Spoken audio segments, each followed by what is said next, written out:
Andreas Rallart, il compte à peu près 4 minutes 30 d'avance sur l'Allemand. Et regardez qui se pointe derrière en troisième position, l'Australien Pete Jacobs, Pete Jacobs, lui qui est arrivé avec 10 minutes 50 de retard sur Lieto dans l'aire de transition. Il comptait 2 minutes 50 de retard sur Rallart et il comptait un peu plus de 5 minutes 30 de retard sur Craig Alexander. Ça revient vite, ça revient vite et là ça file vite aussi devant.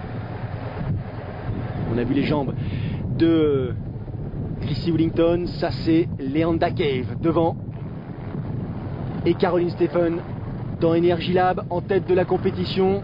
On la sent pas tout à fait à l'aise, on sent que la foulée devient difficile, derrière ça revient à toute vitesse et regardez ce qui se produit. Désormais Chrissy Wellington dépasse Leanda Cave et elle sera tout simplement après ce dépassement deuxième de la course. Ouais, déjà deuxième de la course, on le voit à l'entrée de, même pas à l'entrée d'Energy Lab, bien avant. Chrissy Wellington, on l'a vu, elle a passé la vitesse supérieure et maintenant elle sait qu'elle est capable d'aller chercher cette victoire. Elle va tout donner pour revenir sur Caroline Steffen. Craig Alexander, il est en tête de l'épreuve.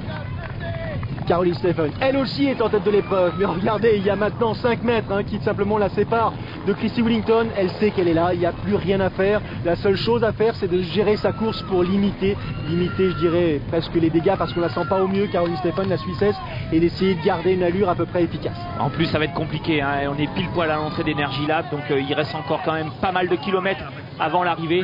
Et surprise, Craig Alexander qui lui est obligé de stopper, victime de crampes. Et oui, on est à hauteur du kilomètre 35, 36, on est plus très loin de l'arrivée. Il a fait le plus gros du boulot. Simplement là, il est pris par les crampes. Il est obligé de s'arrêter. Il va s'arrêter à plusieurs reprises.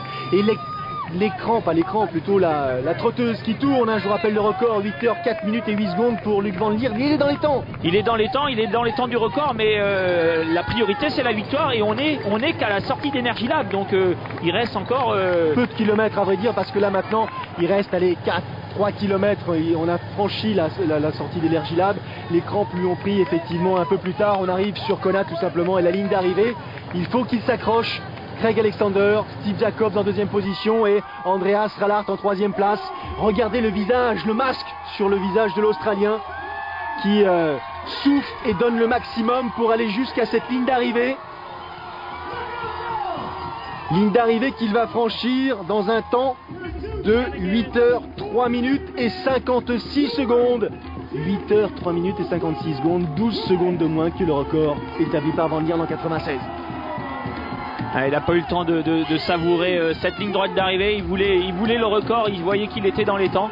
Voilà, donc là il relâche tout. Là c'est les crampes qui prennent le dessus. Donc Craig Alexander, il fait pas de bruit, mais il en est déjà à sa 3e victoire. On peut déjà dire qu'il est rentré dans la légende, puisque devant lui, seulement Dave Scott et Mark Allen, et il est à égalité de victoire avec Peter Reid.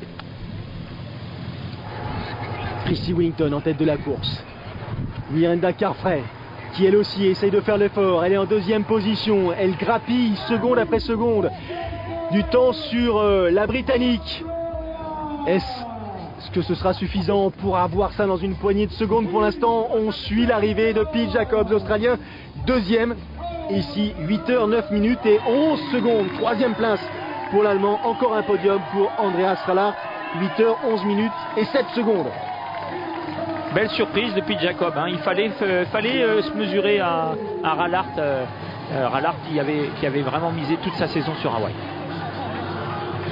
Ils ont donné un maximum. Ils sont ratatinés. Ils sont cuits de chez cuits. Tiennent plus sur les guibolles une fois la ligne de franchie. Ça c'est Dirk Bockel, le luxembourgeois, qui prend la 4e place, 8h12, 58.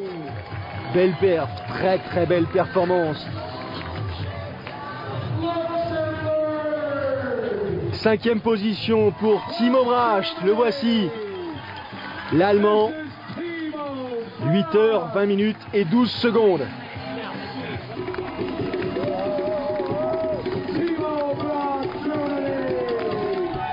Chrissy Wellington qui en termine. La ligne d'arrivée est proche, elle s'est déjà imposée ici à 3 reprises. C'est donc vers une 4e victoire qu'elle court, Cyril, une 4e victoire. 4e victoire et en 4e participation, il me semble.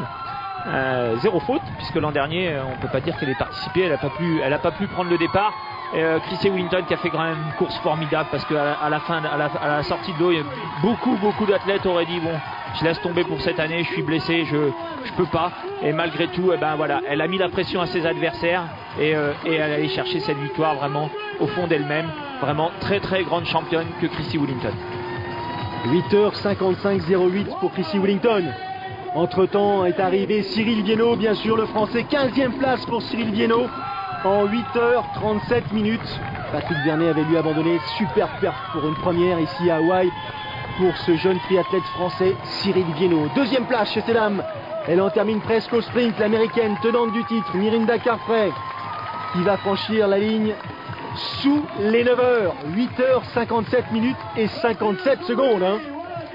Ouais, très belle perf. Voilà, elle n'a pas pu s'accrocher à Chrissy Wellington à la fin du vélo et ça lui a coûté, puisque au marathon on a vu que ces filles étaient vraiment très proches.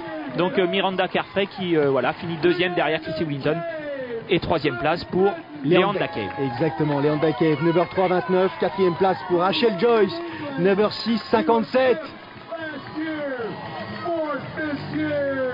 Fin de parcours probant pour Rachel Joyce qui est venue prendre la quatrième place à Caroline Stephen qui termine elle avec l'énergie presque du désespoir. Elle s'accroche, la Suissesse, celle qui avait pris une deuxième place l'an passé. Elle devra se contenter d'une 5e position, mais quand même 5e place en 9h07 et 32 secondes. Elle est elle aussi au bout du rouleau. C'est loin d'être terminé, bien sûr, pour les autres athlètes, les groupes d'âge. On a vécu véritablement une édition d'une intensité absolument incroyable. Ouais, très belle course, c'est vraiment beaucoup de suspense. Alors certes, complètement différent par rapport à l'an passé, où l'an dernier on avait eu un duel accroché mano à mano, puisque les favoris étaient côte à côte. Là on a eu un duel à distance et Andreas Rallart a craqué un peu, Pete Jacob en a profité. Et c'est surtout voilà, la grosse perte de Chrissy Wellington qui était loin à la sortie de l'eau et qui a tout donné pour revenir et pour montrer à ses adversaires que même un peu fatiguée, elle était capable d'aller gagner l'Ironman d'Hawaï.